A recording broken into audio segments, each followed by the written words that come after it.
अपने भीतर एक बात जरूर उतार के रखिए। किसी पवित्र नदी में, किसी पवित्र सरोवर में, किसी पवित्र तीर्थ में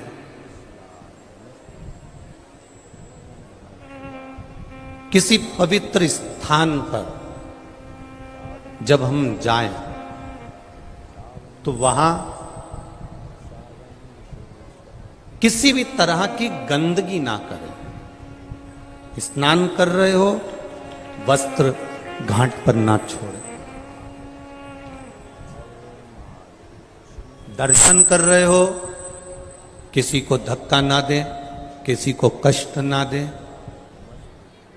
अगर हम भगवान का दर्शन करने के लिए गए हैं, महाकाल बाबा का दर्शन करने के लिए गए हैं, वैद्यनाथ जी का दर्शन करने के लिए गए हैं, मल्लिकार्जुन भगवान का दर्शन करने के लिए गए हैं, हम श्याम जी का, खाटू श्याम जी का दर्शन करने गए, सालासर जी दर्शन करने गए, जीण माता का दर्शन करने के लिए गए, ब्रह्मा जी का दर्शन करने के लिए यदि हम गए और हम वहां पहुंचकर यदि किसी को धक्का दे रहे हैं, किसी को कष्ट दे रहे हैं और फिर हम दर्शन कर रहे हैं, तो फिर उसकी कोई मूलता नहीं है। फिर ऐसा दर्शन करने से तो आप टीवी के सामने बैठ जाओ, और गला पकड़ रहा है, टीवी के सामने बैठ जाओ और दर्शन कर लो, वो श्रेष्ठ।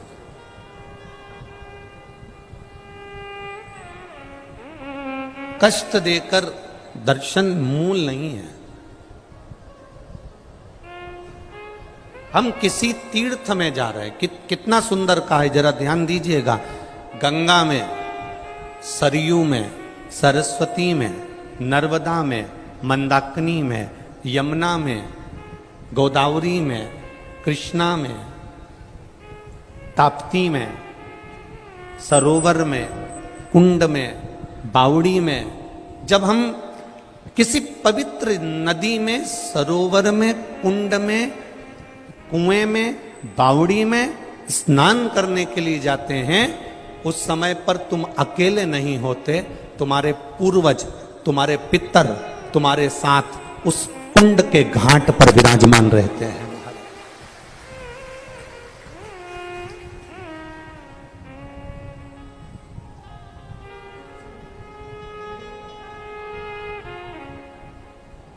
जैसे अब बहुत अच्छी तरह से समझ लेना हो, ब्रह्मा शिव महापुराण की कथा, और वो भी सावन के महीने में चल रही है, बहुत अच्छे से समझिएगा। राम जी के मंदिर में गए, राम जी की मूर्ति है, मंदिर किसका है? जम के बोलो, राम जी। ठीक है, समझ गए? अरे बोलो तो जम के। कृष्ण जी के मंदिर में गए तो मंदिर किसका है? कृष्ण भगवान का। माँ राधा जी होंगी, कृष्ण होंगे। राम जी के मंदिर में गए तो सीता जी होंगी, लक्ष्मण होंगे, हनुमान होंगे, भरत होंगे, शत्रुघ्न। ठीक है। ब्रह्मा जी के मंदिर में गए, ब्रह्मा होंगे। गायत्री माता के मंदिर में गए, गायत्री माता होगी। सावित्री माता के मंदिर में गए, सावित्री माता होगी। लक्ष्मी जी के मंदिर में गए, लक्ष्मी जी होंगी। नारायण के मंदिर में गए, नारायण होंगे। तुम जिस मंदिर में जा रहे हो, उस मंदिर में जो देवता है, बस मंदिर में वो एक अकेला देवता है। जैसे राम मंदिर में राम जी है, कृष्ण मंदिर में कृष्ण है, दत्त मंदिर में दत्त हैं, शनि मंदिर में शनि जी हैं, बृहस्पति मंदिर में बृहस्पति हैं। पर ये सारे मंदिर में जाना, वहां पर एक देवता होंगे और एक देवता का स्मरण होगा। पर शंकर भगवान की शिवालय में, हम शिव मंदिर में, शिवालय में जब जाते हैं तो वहां एक देवता नहीं रहते, इसलिए उसका नाम मंदिर नहीं होता, उसका नाम होता शिवालय। शिवालय का मतलब है जिसमें सब लय हैं, अर्थात 33 कोटि देवी देवता उस शिवलिंग के अंतर्गत विराजमान है। एक शिवलिंग के पास में 33 कोटि देवी देवता रहते हैं। वो केवल अकेला शंकर का मंदिर नहीं होता, वो केवल अकेला पार्वती का मंदिर नहीं होता, वो अकेला केवल गणेश का मंदिर नहीं होता, वो अकेला केवल शिव का मंदिर नहीं होता। राम मंदिर जाएंगे तो राम जी हैं, कृष्ण मंदिर जाएंगे तो कृष्ण। शंकर भगवान का जो शिवालय है, शंकर भगवान का जो शिवालय है, शिव मंदिर है, शंकर भगवान का जो शिवालय है, वहां मंदिर नहीं, वो शिवालय कहलाया है। शिवालय का मतलब है कि वहां मेरा देव अधिदेव महादेव अकेला नहीं बैठा है, वहां मेरा देव अधिदेव महादेव सबके साथ विराजमान है। 33 कोटि देवी देवता वहां विराज, 33 कोटि। अब आप में से कितने लोग हैं जो शंकर जी के मंदिर में जल चढ़ाने जाते हैं? हाथ उठाओ जरा। सभी जाते हो? रखो। अब कोई तुमसे पूछे कि शिव जी के मंदिर में तुम जल चढ़ाने जाती हो, तो आपको कहना चाहिए कि मैं अकेली शंकर भगवान के मंदिर में केवल अकेले शंकर जी को जल चढ़ाने के लिए नहीं जाती हूं। मैं जब जल चढ़ाने के लिए मंदिर पहुंचती हूं, आवाज नहीं आ रही का?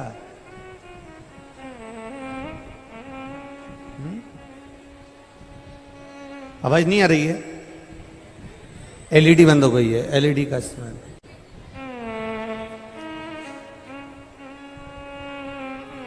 जब शिव मंदिर में हम जाते हैं, जब भगवान देवाधिदेव महादेव के मंदिर में हम जाते हैं, तब कोई तुमसे पूछे कि अकेली शंकर जी के मंदिर में क्या मैं केवल शंकर भगवान को जल चढ़ाने के लिए जा रही हूं, तब आपको कहना चाहिए मैं केवल शंकर जी को जल चढ़ाने के लिए नहीं जा रही हूं।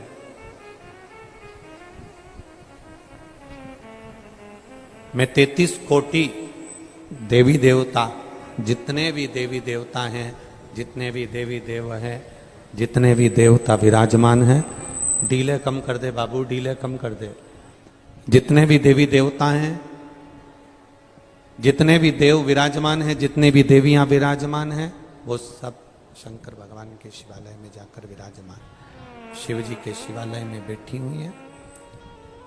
मैं अकेली शंकर भगवान को जब जल चढ़ाती हूं, केवल शिव जी पर अकेला जल नहीं चढ़ता है, सारे देवता, सभी देव वहां पर विराजमान रहते हैं। वास्तुदेव भी वहां है, पितृदेव भी वहां है, गरुण देव, वरुण देव, सभी देव वहां पर विराजमान है, सभी देव।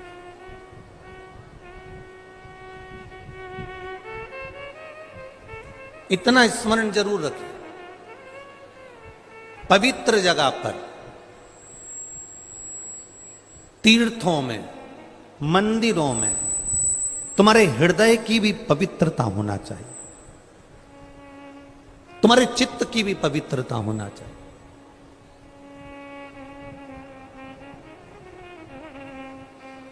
दो तरह के लोग होते हैं मंदिर में, दो तरह के लोग जाते हैं। एक, मंदिर में भगवान का दर्शन करने वाला जाता है, और एक मंदिर में मंदिर की रंगत देखने वाला। इतना पैसा आता है, कहाँ क्या करते होंगे, सही से पुताई भी मंदिर की नहीं करवाते, ट्रस्ट क्या कर रहा है। हम मंदिर में गए तो मंदिर की केवल खामियां ढूंढने में लग गए।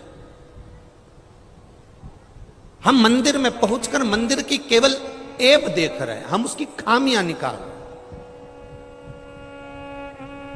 दर्शन करने वाला मंदिर में खामी नहीं निकालता। मेरो तो गिरधर गोपाल दूसरो ना कोई, वो खामी नहीं निकाल रहा, उसको केवल एक से आस लगी हुई है, उसको केवल एक से मन लगा हुआ है, उसको केवल एक से चित्त लगा हुआ है, उसको केवल एक से चित्त जुड़ा हुआ है। इसलिए वो कोई खामी निकालने को तैयार नहीं है, वो कुछ देखने को तैयार नहीं है। डीले कम कर दे बाबू। वो खामी निकालने को तैयार नहीं है, वो केवल उसकी चित्त वृत्ति, उसका मन, उसकी बुद्धि, वो केवल भगवान में लगा कर बैठा है।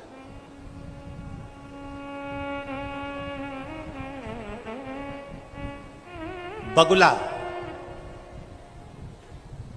कितनी ऊपर उड़ रहा है, दृष्टि नदी में, तालाब में, बावड़ी में जो मछली है, उस मछली पर उसकी दृष्टि है।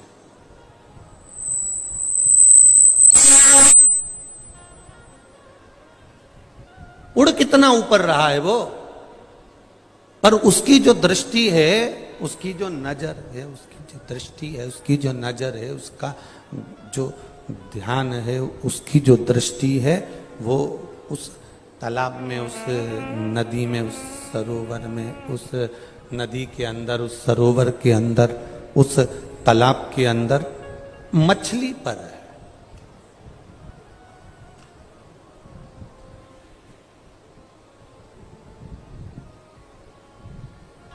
वो मछली पर ध्यान लगाकर बैठा हुआ है। बस मछली दिखी, बगुले ने पकड़ी। उसी तरह एक भक्त, एक शंकर का उपासक, शिव की आराधना करने वाला, राम की आराधना करने वाला, भगवान कृष्ण की आराधना करने वाला, उसकी जो दृष्टि होती है वो परमात्मा की ओर होती है कि बस परमात्मा को कैसे मैं प्राप्त कर लूं, भगवान को अपना कैसे बना लूं। उसकी दृष्टि बस वहां लगी होती है कि परमात्मा को अपना बनाना है तो कैसे बनाना।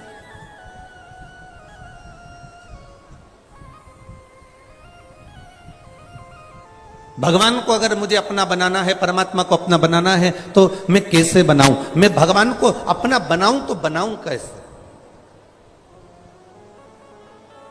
तीर्थ जाइए, मंदिर जाइए, देवालय जाइए, शिवालय जाइए, भगवान के दरवाजे पर जाइए, पर अपने हृदय की पवित्रता के साथ जाइए, अपने चित्त की पवित्रता के साथ जाइए, अपनी बुद्धि की पवित्रता के साथ जाइए।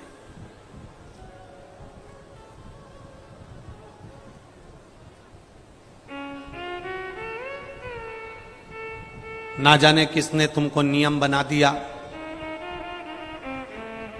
ऐसे ऐसे नियम ना जाने कौन बना देता है। अगर ऐसे नियम कोई बनाता हो तो हमको जरूर बताना, तो हम भी उसके चरण पकड़ लेंगे कि ऐसे नियम किसने बना दिए।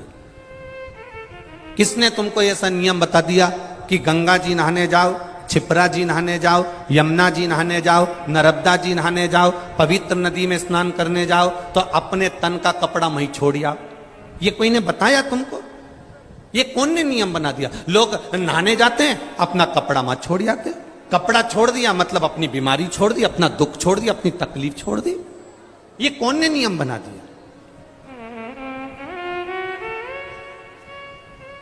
किसी शास्त्र में, किसी वेद में, किसी पुराण में यह नहीं लिखा कि किसी पवित्र नदी पर स्नान करने जाना तो अपने तन के कपड़े को वहीं घाट पर छोड़कर आ जाना। अपने तन के कपड़े को अपने उस घाट पर छोड़कर आ जाना, ये किसी वेद और शास्त्र और पुराण में नहीं लिखा। किसी सरोवर में स्नान करने जाओ तो घाट पर अपने कपड़े छोड़कर आ जाओ। वो कपड़े पड़े रहते हैं। अमावस्या के दिन स्नान करने गए, दिवाली के दिन स्नान करने गए, कार्तिक का स्नान करने गए, पूर्णिमा का स्नान करने गए, तुम्हारे तन का कपड़ा तुम वहां पटक कर आ गए। पटक कर आ गए, वो कपड़ा दूसरे लोग नहा रहे थे, पांव में आ रहा है, लोगों को तुम्हारा कपड़ा छुआ जा रहा है, उससे तुमको दोष लगेगा। इसलिए जिस सरोवर में, तालाब में, गंगा में, यमुना में, सरयू में, सरस्वती में, नर्मदा में, जिस पवित्र नदी में, जिस पवित्र सरोवर में, जिस पवित्र कुंड में तुम स्नान करो, उस कुंड की मर्यादा का ध्यान रखो कि हम उसको गंदा ना करें, क्योंकि इसमें 33 कोटि देवी देवता आकर स्नान करते हैं और हम भी स्नान कर रहे हैं, तो इसको शुद्ध रखा जाए। इसकी शुद्धता का ध्यान दिया।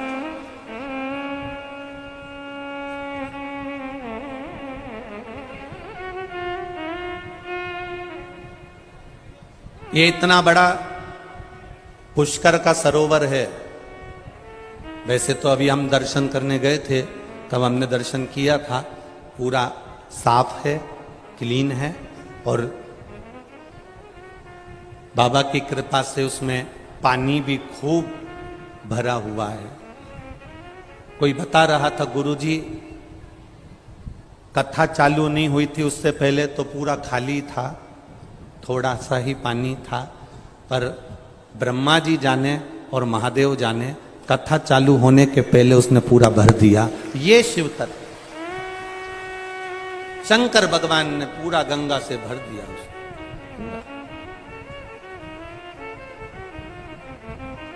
अब हम जब स्नान करने जाएं, पवित्र होना चाहिए हमारा सरोवर, हमारा तालाब, हमारी नदी, हमारे कुंड स्वच्छ रहे।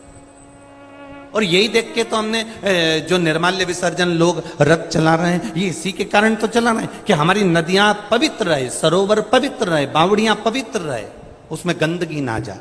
जल है तो हमारा कल है, जल नहीं होगा तो हमारा कल नहीं होगा, फिर हम कैसे अपने जीवन को जी पाएंगे? विचार करिए। स्वच्छता का भाव रखिए, निर्मलता का ध्यान रखिए, और भगवान से जब तुम लाड लड़ाने के लिए जाओ, बहुत बहुत सुंदर बात है, बहुत स्मरणीय आनंदमय बात है। हम कहेंगे जब तुम देव अधिदेव महादेव से लाड लड़ाने के लिए जाओ, तुम शंकर भगवान से प्रार्थना करने के लिए जाओ, तुम शिव जी से विनती करने के लिए जाओ, तब तुम्हारे हृदय की पवित्रता का भाव का ध्यान रख कर जाना। भगवान शंकर से अपने हृदय से, अपने दिल से, उससे दिल की बात कहने के लिए जाना। दिखावे से शिव कभी प्रसन्न नहीं हुए, दिखावे से भगवान शंकर कभी प्रसन्न नहीं हुए। दिल से जाइए।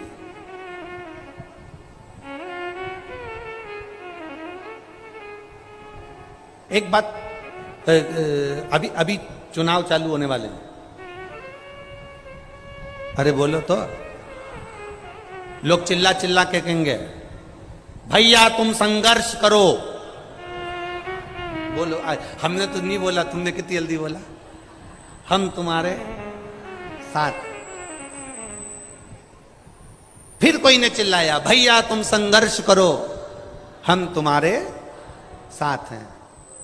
अब लोगों को बुरा लग सकता है हमारी बात से, लग जाए तो लग जाए, दूसरी बार मत बुलाना कथा करने, उसमें कोई टेंशन वाला विषय नहीं।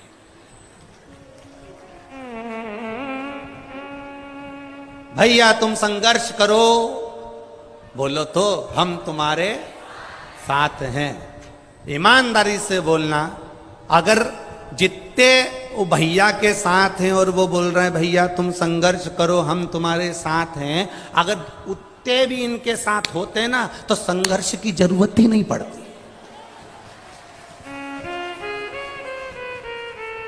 संघर्ष की जरूरत कब पड़ती है? जब साथ वाला भी साथ नहीं देता,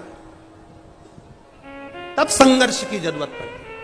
अब जो कह रहे हैं भैया तुम संघर्ष करो हम तुम्हारे साथ हैं, अब ईमानदारी से बोला जाए तो ये जो चिल्ला रहे हैं हम तुम्हारे साथ हैं, अगर इतने भी साथ होते और दिल से साथ होते तो ऐसा कोई युद्ध नहीं जो जीत कर ना आ जाते। बस संघर्ष तब होता है जब अपने साथ छोड़ देते हैं, संघर्ष जब होता है जब अपना साथ छोड़ देता है। संघर्ष के समय पर लोग कहते हैं भैया तुम संघर्ष करो हम तुम्हारे साथ हैं। अगर मालूम पड़े अबे भैया के ऊपर थोड़ा सा तकलीफ आ जाए तो जितने साथ हैं सब अपने कमरे से बाहर नहीं निकलेंगे, फिर भैया अकेले लटक रहे।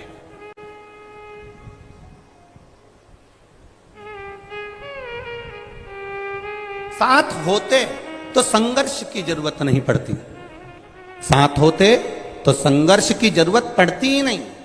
साथ नहीं है ना, इसलिए संघर्ष की जरूरत पड़ती।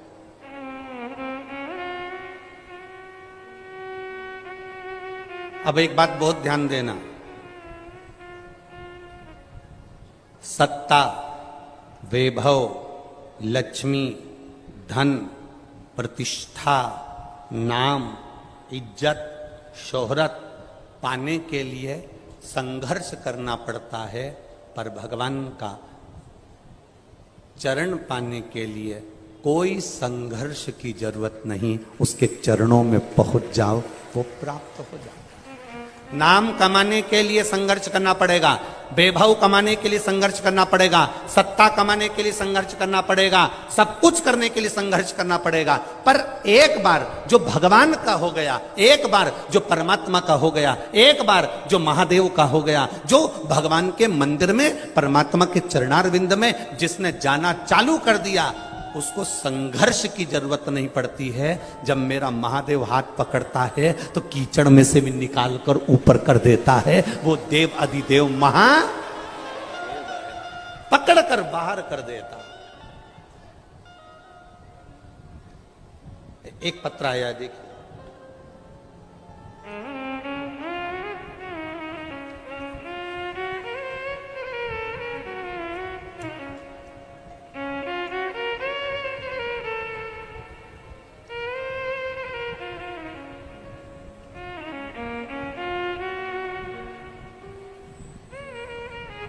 उपमा शर्मा पुत्री श्रीमती कांता शर्मा, पंचशील नगर अजमेर से हूं। कहीं बैठी हैं तो हाथ हिला सकती हैं, कहीं बैठी हो।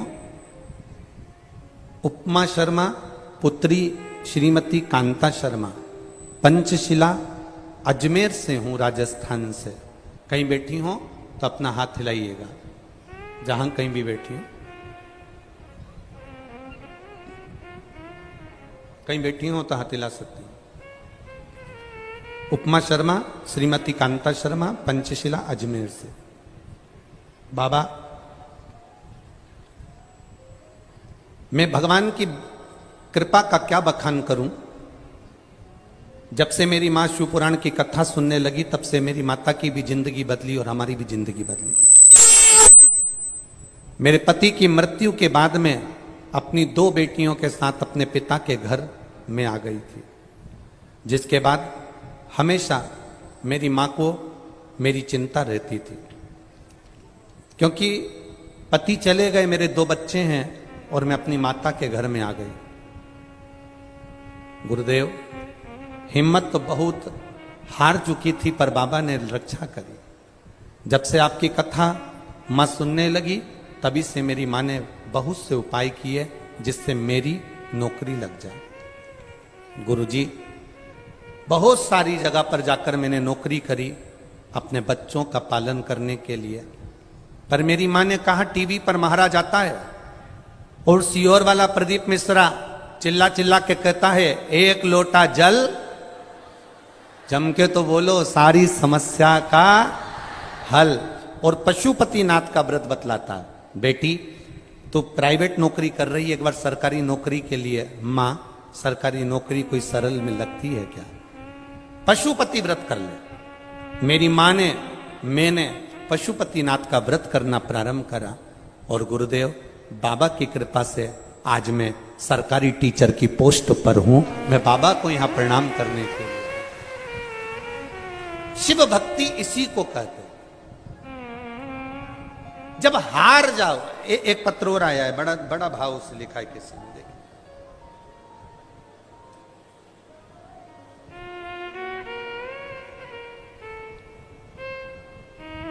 रतन देवी दादीज ओझा, सुपुत्र कमलेश जी ओझा, भीलवाड़ा कनेचंद, भीलवाड़ा कनेचंद। जिनने लिखा है पत्र, कहीं बैठी हो तो हाथ हिला सकती है। रतन देवी दादीज ओझा, सुपुत्र कमलेश ओझा, भीलवाड़ा कनेचंद। कहीं बैठी हो तो हाथ हिला सकती है, जहां कहीं भी बैठी हो। मेरी बहू को 18 साल से बच्चा नहीं था। गुरुजी, सब जगह का इलाज करवाया पर बच्चे का योग नहीं बना। 18 साल बाद कथा को टीवी के माध्यम से सुना और पशुपतिनाथ का व्रत किया, और मेरी बाबा की कृपा से मेरी बहू ने जब पशुपति व्रत करना प्रारंभ करा, शिव जी की कृपा से उसका गर्भ ठहर गया, और बाबा की कृपा से मेरी बहू के गर्भ से बच्चे ने जन्म लिया है। 18 साल बाद बच्चे जन्म लिए हैं। गुरुदेव, 6 महीने की बच्ची को लेकर हम कथा के पंडाल में बैठे हैं। एक लोटे जल का क्या वर्णन करें गुरुदेव। हम बाबा को केवल प्रणाम करने आए हैं कि उसने 18 साल के बाद संतान दी है। जहां भी बैठी हो उनको बहुत बहुत साधुवाद है। जहां बैठी साधुता दिख गई क्या? बच्चा है साथ में है?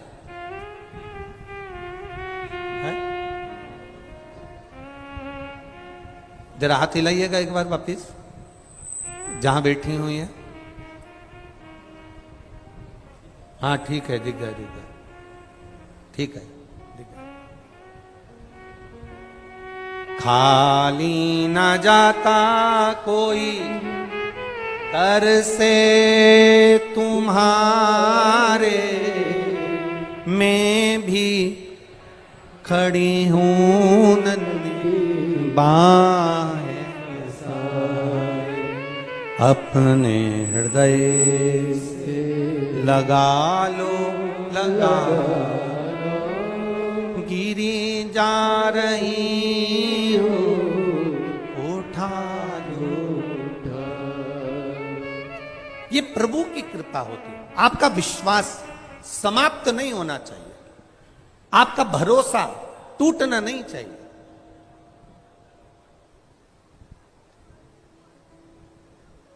अगर भरोसा दृढ़ है तो वो देगा।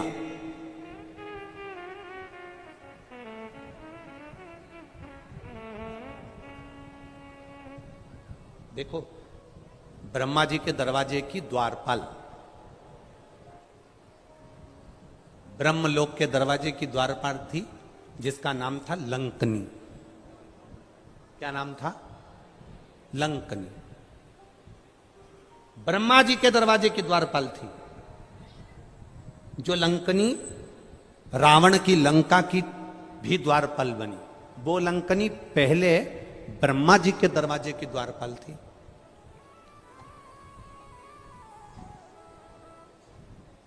अब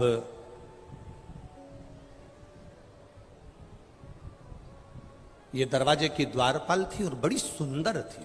ब्रह्मा जी के द्वार की द्वारपाल माता सावित्री,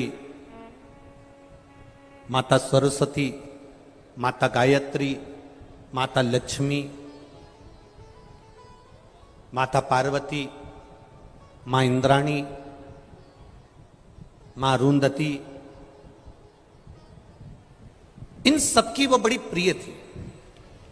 प्रियता से मतलब ये होता है कि जब जब पार्वती जी माता सरस्वती से मिलने जाती थी या सावित्री से मिलने जाती थी या गायत्री से मिलने जाती थी तो सबसे पहले दरवाजे पर ये लंकनी मिलती थी और ये बहुत आदर करती थी, बहुत सम्मान देती थी।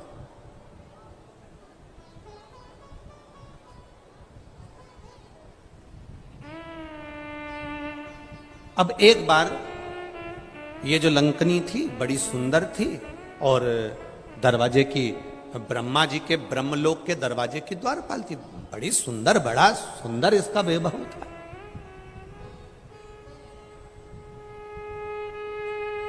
अब हुआ क्या, एक दिन दरवाजे पर लंकनी खड़ी थी और ब्रह्मा जी ने लंकनी को आवाज लगाया कि दरवाजे के द्वार बंद कर दीजिए। लंकनी का स्मरण नहीं हो पाया क्योंकि लंकनी भगवान नारायण के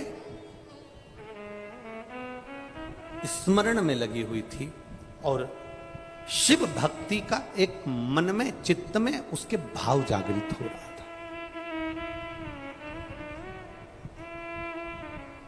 लंकनी ने अपने मन में यह विचार करा कि आज तक मैंने ब्रह्मा जी के दरवाजे की द्वारपाली करी है,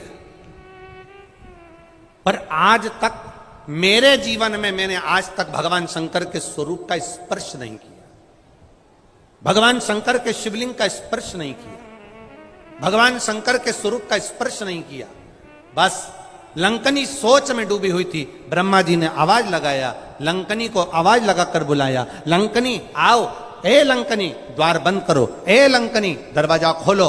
लंकनी का ध्यान नहीं गया। जब लंकनी का ध्यान नहीं गया, लंकनी का ध्यान वहां तक नहीं पहुंचा। ब्रह्मा जी उठकर खड़े हो गए। ब्रह्मा जी आए और ब्रह्मा जी को क्रोध आया, और क्रोध आकर ब्रह्मा जी ने श्राप दे दिया, ली लंकनी, तुम मेरे दरवाजे की द्वारपाल होकर तेरी चित्त, तेरी वृत्ति, तेरा मन और कहीं लगा हुआ है, मैं तुझे श्राप देता हूं, तू पृथ्वी पर जाएगी, मृत्यु लोक में जाएगी, और रावण की उस लंका की द्वारपाल तू बनेगी।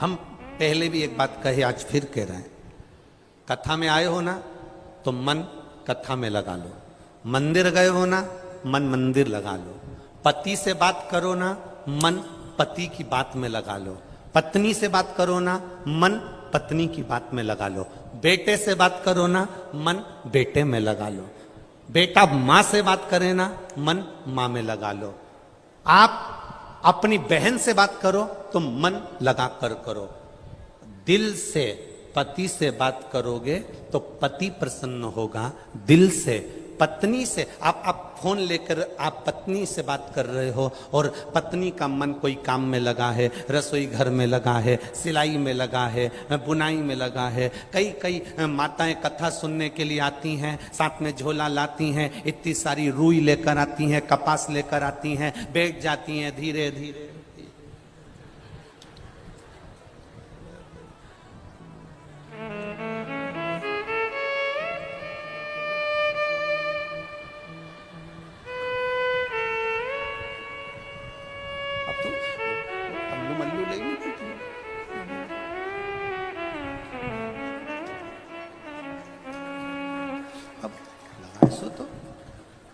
या तो बत्ती बना ले या फिर कथा सुन, प्रैक्टिकल करके देखना। यहां से जाने के बाद पत्नी पति से बात करे और पत्नी अपने काम में लगी रहे, पति दूर फोन पर कह देगा तेरा ध्यान कहां है, तुम मुझसे बात कर रही है कि कोई काम में लगी है, बोलो सही है कि गलत है। वो दूर है पर तुम्हारे बात करने के तरीके से पहचान जाएगा कि तू उससे बात नहीं कर रही है, तेरा ध्यान और कहीं है। पत्नी पति को फोन लगाए और पति का ध्यान कहीं है तो पत्नी कह देती है कहां हो तुम, बात मुझसे कर रहे हो, कहां ध्यान लगा कर बैठे हो, आज बात सही से नहीं कर रहा, मन नहीं लगा। पत्नी पति से बात करे तो दिल से करे, पति पत्नी से बात करे तो दिल से करे, बहन बहन से बात करे तो दिल से करे, भाई भाई से बात करे तो दिल से करे, और एक भक्त भगवान से बात करे तो दिल से करे तो भगवान भी प्रसन्न हो जाता है।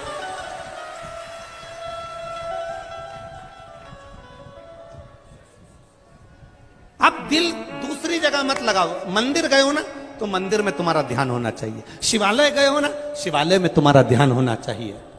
मैं भगवान को कैसे रिझाऊं, मैं भगवान को कैसे रिझाऊं,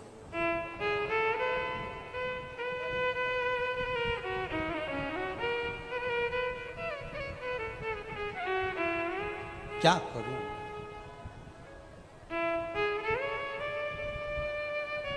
मैं भगवान को रिझाऊं तो रिझाऊं कैसे। अब चित्त तुम्हारा दूसरी जगह, लंकनी का चित्त दूसरी जगह। ब्रह्मा जी ने श्राप दे दिया तो पृथ्वी पर जाएगी और रावण की लंका की तू द्वारपाल बनेगी। लंकनी की आंख में आंसू भर गए। ब्रह्मलोक छोड़कर कहां मृत्यु लोक में भेज रहे हो, ब्रह्मलोक छोड़कर कहां देवलोक छोड़कर कहां इस पृथ्वी पर भेज रहे हो। इस मृत्यु लोक में मुझे नहीं जाना है, मृत्यु लोक में मुझे मत भेजो, मृत्यु लोक में मुझे मत पहुंचाओ। बार बार कहा गया, बार बार निवेदन करा गया।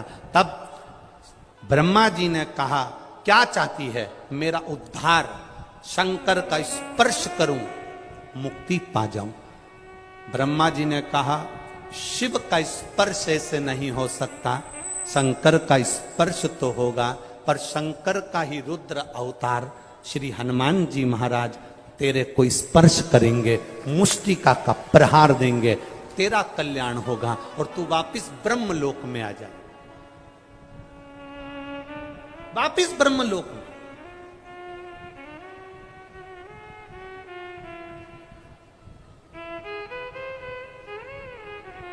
एकमात्र स्पर्श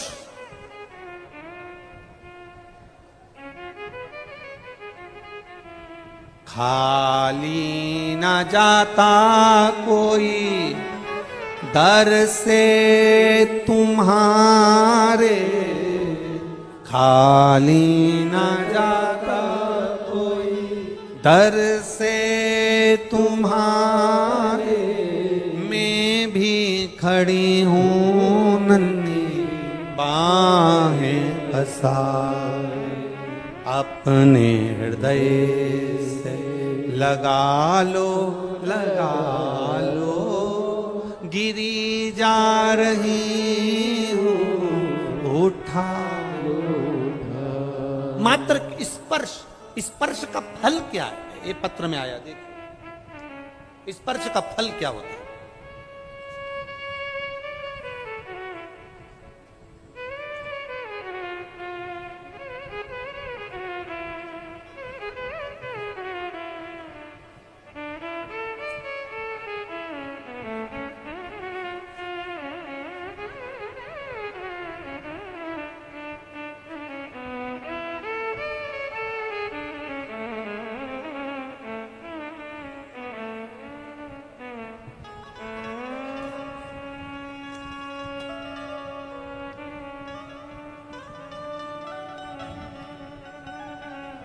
पहले तो मेडिकल रिपोर्ट देख लीजिए कि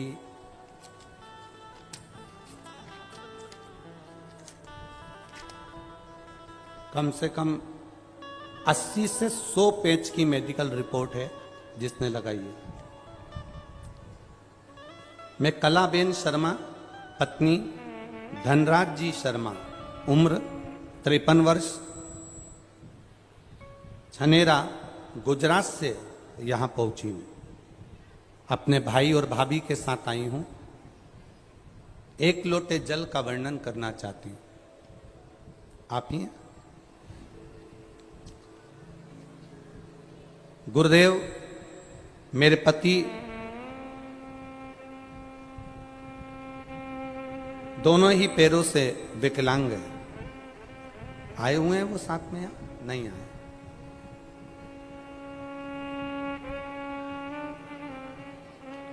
8 वर्ष की थी तब मेरा भी रोड एक्सीडेंट हो गया था। बाएं पैर में पूरा तरह से मेरा भी क्षतिग्रस्त है। बाएं पैर के ऊपर का रक्त छूट चढ़ गया था। देवाधिदेव महादेव की कृपा से मैं ठीक हूं।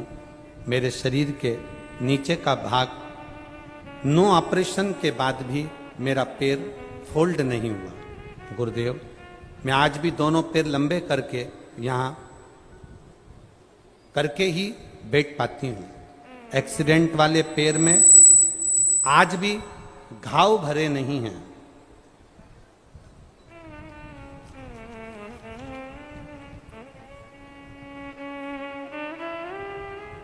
मेरी छाती में वर्ष 2014 में कैंसर का योग बना दिया। कैंसर 3rd स्टेज का हो गया। मेरे छोटे भाई बहन ने भाग दौड़ करके 27 फरवरी को अहमदाबाद के सिविल हॉस्पिटल में कैंसर का ऑपरेशन कराया। गुरुदेव,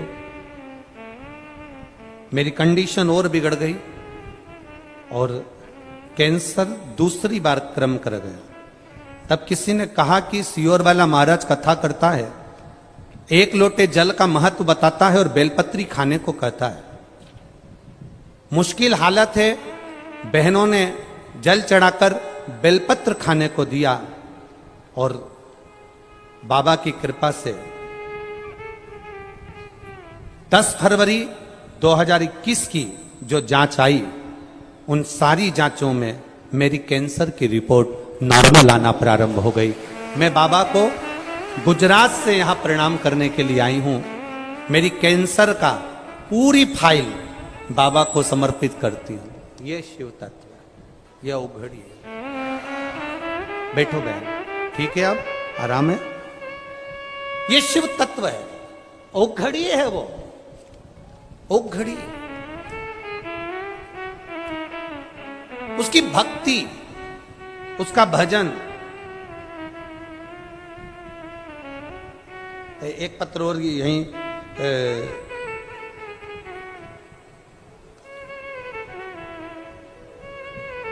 राजे खोजा, जयपुर डाबला, जयपुर डाबला। मोबाइल नंबर उनका लिखा है, कहीं बैठे हैं ये जिन्होंने पत्र लिखा है। राजेश है कि राकेश है, खौजा, जयपुर डबला। मोबाइल नंबर लिखा है उन्होंने अपना। मैं राजेंद्र खोजा, गांव रामपुरा डाबला, पीसागन का निवासी हूं। कहीं बैठे हैं क्या? कहीं बैठे हैं? अच्छा इधर है। हर हर महादेव। गुरुदेव बाबा की महिमा का क्या बखान करूं। 7-8 महीने पहले मेरी जीभ में एक गांठ हो गई थी, उसके चक्कर में बीकानेर गया था। जांच कराई तो कैंसर आया। मेरे छोटे छोटे 2 बच्चे हैं, माता पिता नहीं हैं। खूब रोया। मेरे बच्चों का क्या होगा। दिल पर पत्थर रखकर मैंने जैसे तैसे ऑपरेशन करवा लिया। लेकिन गुरुदेव 3 महीने बाद वापिस जीभ में कैंसर आ गया। दूसरी साइड में गांठ पड़ गई, कैंसर फिर आ गया। अब मुझे लगने लगा कि अब मेरा जाने का समय आ गया है। क्या करूं मैं? जयपुर गया, वहां पर बताया तो उन्होंने कहा कि जीभ में वापिस कैंसर है। बहुत मिन्नत करी, क्या करूं मैं? फिर ऑपरेशन, बच्चे छोटे। किसी ने कहा सियोर वाला महाराज कथा करता है, आस्था चैनल पर आती है, सुनना चालू करो। आस्था चैनल पर कथा सुनना चालू करा। शिव जी के मंदिर जाना चालू करा। पहले नहीं जाता था। 1 लोटा जल चढ़ाना प्रारंभ करा। और बाबा दूसरी बार जांच कराने फिर जयपुर गया। तब मेरी डॉक्टर ने कह दिया कैंसर खत्म हो गया, रिपोर्ट नॉर्मल है। अब अच्छे हो बाबू? ठीक, एकदम बढ़िया। दोनों हाथ हिला दो एक बार ऐसे। हर हर शिव तत्व इसको कह। ये ओघड़ी है। हम बैठे जरूर है कथा में। हम लोग कहते हैं महाराज जी ये कथा में लोग बैठे। हम कह रहे हैं कथा में नहीं बैठे हैं। ये मेडिकल कैंप लगा है मेरे भोलेनाथ का, औषधि देकर चला जाता है। 7 दिन वो आया। लोग कहते हैं ये शिव महापुराण की कथा है। ये मेरा विश्वास कहता है शिव पुराण की कथा नहीं है। 7 दिन वो कैलाश छोड़कर यहां आकर बैठ जाता है। 7 दिन आता है। तुम जितने यहां रुकते हैं ना, मैं सारे न्यूज चैनल वालों से कहना चाहूंगा, जो लोग यहां रात को रुकते हैं ना, उनसे एक बार इंटरव्यू जरूर लेना कि उनका अनुभव कैसा होता होगा 7 दिन रुकने का। उनके पास महादेव आता है कि नहीं आता, ये मेरा विश्वास कहता है, ये हमारा विश्वास कहता है। मैं जितने न्यूज चैनल, जितने यूट्यूब चैनल, जितने फेसबुक यूट्यूब वाले हैं, उनसे कहूंगा यहाँ जितने कथा सुनने आते हैं, इनको गर्मी लग रही है, तपन हो रही है, भूखे प्यासे बैठे हैं, उसके बाद भी इनका इंटरव्यू लेकर जाना। ये इतने खुश होकर इंटरव्यू देंगे कि जैसे महादेव से मिलकर अपने घर जा रहे हैं। ये इनका तत्व है, ये इनकी प्रसन्नता है, ये इनकी खुशी है, ये इनका आनंद है। शिव आता है। शिव महापुराण की कथा लोग भले कुछ भी कहें, लोग कहते हैं कि महाराज टोटके वाला है, महाराज टोने वाला है, महाराज ये है, महाराज वो है। देखो आग लगे बस्ती में, अपन रहो मस्ती में। दुनिया कुछ भी कहे, सबसे ज्यादा खुशी की बात तो ये है, बड़ी प्रसन्नता का विषय तो ये है कि पुष्कर राज्य में कथा चल रही है और